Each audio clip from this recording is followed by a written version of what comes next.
முதல்ல அமைச்சர் ஒன்று புரிஞ்சுக்கணும். தொகுதி சீரமை போட்டுருங்க, அது அடுத்தது போவோம். தமிழ்நாட்டுக்கு கிடைக்க வேண்டிய உரிமைகள், உரிமை நிதி, நாம கொடுக்கிற ஜிஎஸ்டி, தமிழ்நாட்டு மக்களுடைய உழைப்பை உறிஞ்சும் பாஜக அரசு வேற மாநிலங்களுக்கு, பாஜக ஆளு மாநிலங்களுக்கு நிதியை கொடுக்கறாங்க. முதல்ல அமைச்சர் அதை பத்தி பேசணும், பதில் சொல்லணும். தமிழ்நாட்டு மக்களுடைய ரத்தத்தையும் வேர்வையையும் உறிஞ்சும் பாஜக அரசு பள்ளி கல்வித்துறையில் கிடைக்க வேண்டிய தொகையை ஏன் கொடுக்கவில்லை? தமிழக அரசிற்கு பேரிடர் நிவாரண நிதியை ஏன் முழுமையாக கொடுக்கவில்லை?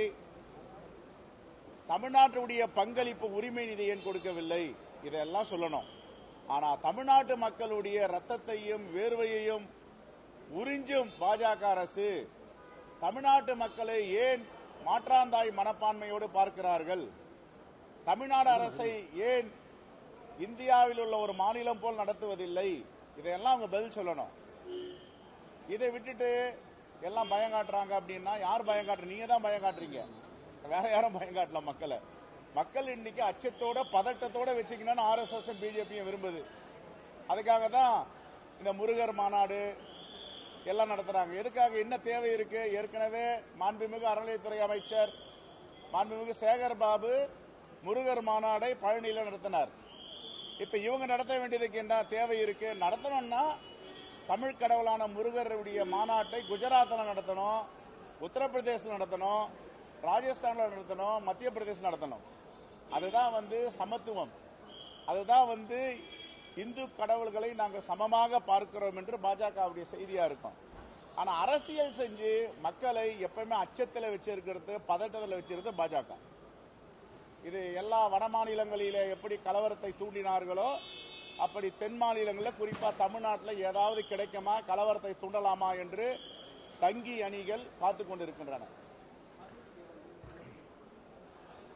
மறுசீரமைப்பு ரொம்ப தெளிவா மாண்பு முதலமைச்சர் தென்னிந்திய முதல்வர்கள் எல்லாம் கூப்பிட்டு, காங்கிரஸ் ஆளாத மாநில முதல்வர்கள் எல்லாம் கூப்பிட்டு, காங்கிரஸ் பாஜக ஆளாத மாநிலங்கள், காங்கிரஸ் ஆளும் மாநிலங்கள் இந்த முதலமைச்சர்களை அழைத்து தெளிவாக சொல்லியிருக்கிறார் என்னென்ன ஆபத்து காத்துக் கொண்டு இருக்கிறது என்று. குறிப்பா தென் மாநிலங்களில் உள்ள மாநிலங்கள் எவ்வளவு பெரிய பாதிப்புக்கு உள்ளாக போகிறது. ஒருவேளை மறுசீரமைப்பு பாஜக திட்டமிட்டது போல் கொண்டு வந்தால் தென் மாநிலத்தின் வாக்குகளே தேவையில்லை, தென் மாநிலங்களின் பாராளுமன்ற உறுப்பினருடைய எண்ணிக்கையும் அவர்களுக்கு தேவையில்லை. மத்திய பிரதேஷ், ராஜஸ்தான், பீகார், உத்தரப்பிரதேஷ், மகாராஷ்டிரா அந்த பகுதியில் உள்ள நாடாளுமன்ற உறுப்பினர்களே தீர்மானிப்பார்கள் யார் ஆளும்னு. தென் மாநிலங்களுடைய பிரதிநிதித்துவம் ஒன்றும் அங்கு இருக்காது. அதற்காகத்தான் திட்டமிட்டு இப்படிப்பட்ட சதி வேலையில் இறங்கியிருக்கிறார்கள். தென் மாநிலங்களை புறக்கணிக்க வேண்டும் என்ற திட்டத்தில் பாஜக இருக்கிறது.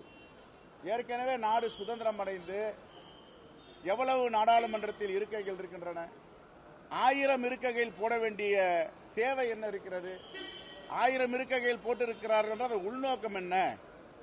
இதெல்லாம் எடப்பாடி பழனிசாமி அவர்களுக்கும் தெரியல. முதலமைச்சராக இருந்தவர் வராததை வருகிறது என்று பூச்சாண்டி காட்டுகிறார் என்று சொல்றாரு எடப்பாடி பழனிசாமி அவர்கள். நான் கேட்கிறேன், 1000 இருக்கைகள் எதுக்கு போட்டிருக்காங்க?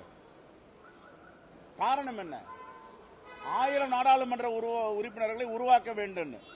அப்ப இருக்கிற 545க்கு பதில் 1000 என்றால் தமிழ்நாட்டுடைய பிரதிநிதித்துவம் எங்க இருக்கும்? இப்பவே நாடாளுமன்றத்தில் 10 நிமிடங்களுக்கு மேல பேச முடியல இந்த 543 நாடாளுமன்ற உறுப்பினர் இருக்கும்போது. 1000 வந்துட்டா 2 நிமிடம் கூட கிடைக்காது தமிழ்நாட்டு சார்பா பேசுறதுக்கு.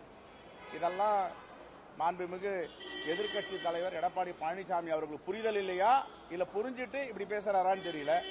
பாஜக அப்படிதான் பேசுவாங்க. அவருடைய வேலை திட்டமே இதுதான், மக்களை திசை திருப்புவது, மக்களுக்கு உண்மைக்கு புறமான செய்தியை கொடுப்பது.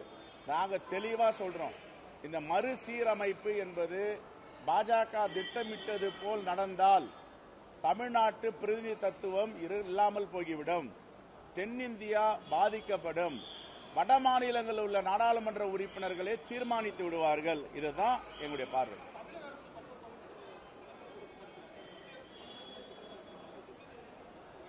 நாங்க திசை திருப்பல் ரொம்ப தெளிவா சொல்றோம், உடனே நடத்துங்க, உடனே நடத்துங்க. எதுக்காக ஓராண்டு ஈராண்டு தள்ளி போடுறீங்க? உடனே நடத்துங்க. மத்திய அரசு கிட்ட தான் புள்ளியியல் துறை, சென்சஸ் டிபார்ட்மெண்ட் இருக்கு, மாநில அரசு கிட்ட கிடையாது. அப்படி மாநில அரசு பீகார் போன்ற அரசுகள்லாம் நடத்தி உச்சநீதிமன்றம் தெளிவா சொல்லிடுச்சு, நீங்கள் நடத்துவதற்கு எந்தவித அதிகாரமும் உங்களுக்கு இல்ல, இது ஒன்றிய அரசு தான் நடத்தணும், யூனியன் கவர்மெண்ட் தான் நடத்தணும்னு சொல்லிட்டாங்க. அப்புறம் எப்படி மாநில அரசு நடத்த முடியும்? மாநில அரசு நடத்தலாம், என்ன நடத்தலாம்?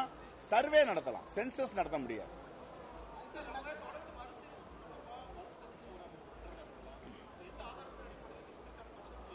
நான் சொல்றேன், சொல்லுங்க.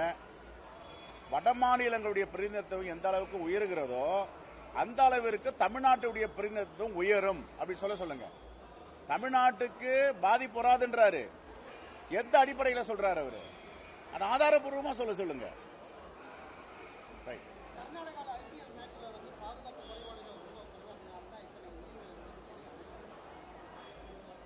பாதுகாப்பு குறைபாடுகள் இருந்ததுன்னு கர்நாடக அரசு ஒப்புக்கொண்டுதான் கமிஷனர் ஆஃப் போலீஸ இடைமாற்றம் செய்திருக்கிறார்கள், தற்காலிக பணி நீக்கம் செஞ்சிருக்காங்க. குறிப்பா இன்னும் சொல்ல போனா சீஃப் மினிஸ்டர் சித்தராமையா அவருடைய செயலாளரையே மாத்திருக்காங்க, நடவடிக்கை எடுத்திருக்காங்க, விசாரணை ஆணையம் அமைச்சிருக்காங்க. அதோடைய அவுட்கம் வந்த பேர் எங்க தவறு நடந்ததுன்னு நமக்கு சொல்லுவாங்க. ஏதாவது குழப்பம் பண்ணலாமா, தமிழ்நாட்டில் ஏதாவது கால் ஊன்றலாமான்னு முயற்சி எடுத்து கொண்டிருக்காங்க.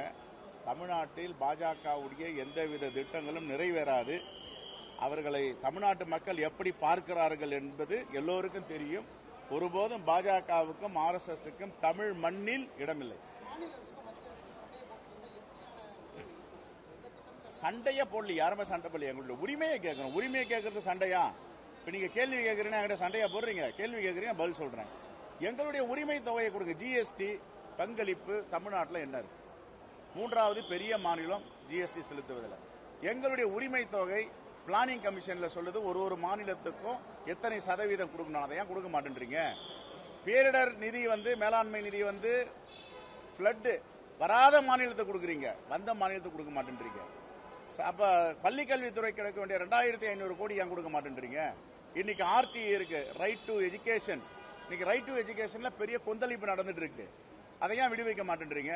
இதெல்லாம் தான் எங்களுடைய உரிமை கேள்வி. இதை போய் சண்டைனா எப்படி? அது அப்படின்னா தமிழ்நாட்டுக்கு துரோகம் பண்ணிட்டே இருப்பாங்க. மாண்பு முதலமைச்சர் வாய முடிட்டு இருப்பாரா? கேட்காம கேட்டா சண்டைன்றாங்க.